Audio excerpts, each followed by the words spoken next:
The air hung heavy that summer evening, thick with the kind of stillness that makes you feel like the world has paused. Cicadas buzzed, their song a constant reminder of the heat, a relentless symphony that seemed to echo the weight of the day. I was 8, all scraped knees and boundless energy, a whirlwind of curiosity and adventure.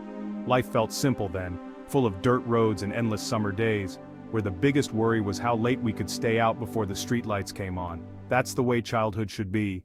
Carefree and full of laughter, a time when the world feels like a playground and every day is a new story waiting to be written. But on that day, the laughter died, replaced by a silence that felt like a heavy blanket smothering the joy out of life. My dad, usually a giant of a man, seemed to shrink before my eyes, his strength and vitality drained away in an instant.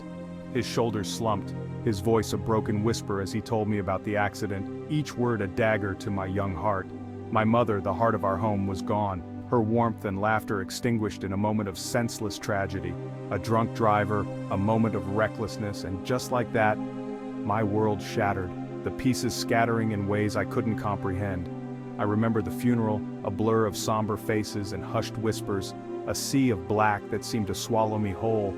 I remember the overwhelming scent of lilies, their cloying perfume a stark contrast to the emptiness gnawing at my insides, a cruel reminder of what was lost. Most of all, I remember the silence, a silence so profound it felt like it had a weight of its own. The deafening silence that echoed the absence of my mother's laughter, a void that seemed to grow with each passing day. That day a part of me broke, a part that would never fully heal, leaving a scar that would shape my every thought and action. A part of me retreated into the shadows, seeking refuge from the unbearable pain, a pain that felt too big for my small body to contain. Little did I know that fractured reflection in the mirror would follow me into adulthood, shaping the man I would become, a constant reminder of the day laughter died. Trauma burrows deep. It embeds itself into your very being, weaving itself into the fabric of your soul, a constant companion whispering doubts and fears, never allowing you a moment's peace. For years, I lived with the ghost of that summer evening, a haunting memory that refused to fade. The fear of loss, the crushing weight of grief, it became my normal, a shadow that loomed over every waking moment. Everyday situations became potential triggers, turning mundane moments into minefields. A phone ringing in the dead of night sent shivers down my spine, a harbinger of bad news. The screech of tires on asphalt brought me to my knees, my heart pounding in my chest. As if reliving the trauma all over again, the world felt like a dangerous, unpredictable place and I was just trying to survive, navigating through a maze of fear. Fear became my shield, protecting me from further pain, but also isolating me from the world. But it also became my prison, keeping me trapped in a cycle of anxiety and avoidance, unable to break free.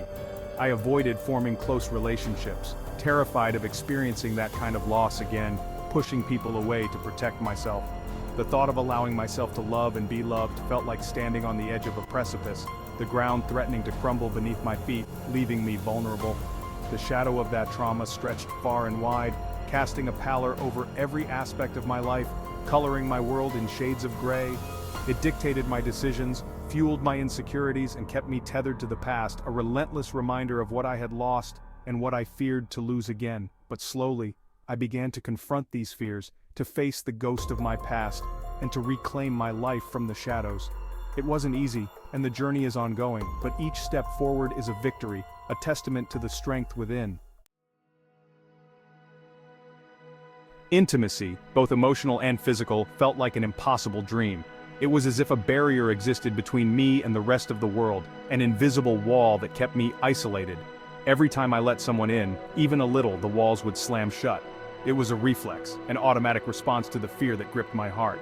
The fear of vulnerability, of exposing my wounded heart, was paralyzing.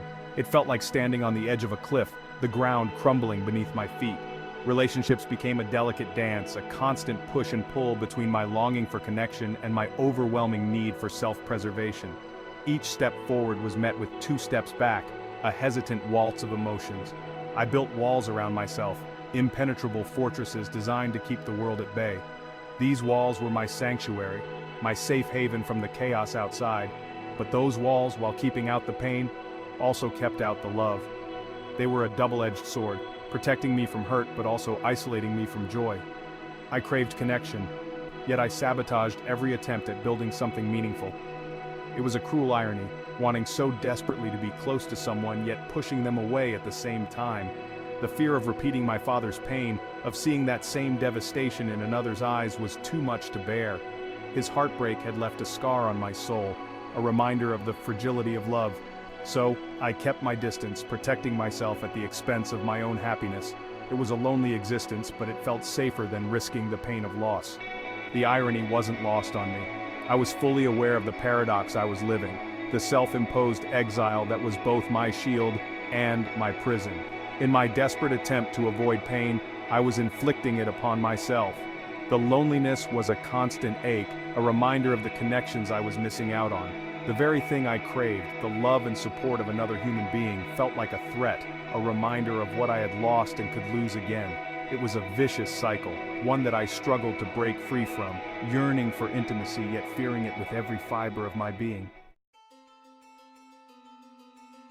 Trauma doesn't just shape your relationships, it seeps into every decision you make. It whispers doubts in your ear, urging you to play it safe, to avoid taking risks. For years I lived my life on autopilot, making choices based on fear rather than aspiration. I chose careers that offered stability over passion, relationships that were comfortable rather than fulfilling. The thought of stepping outside my comfort zone, of chasing my dreams, filled me with a sense of dread. Failure wasn't an option, not when the stakes felt so incredibly high.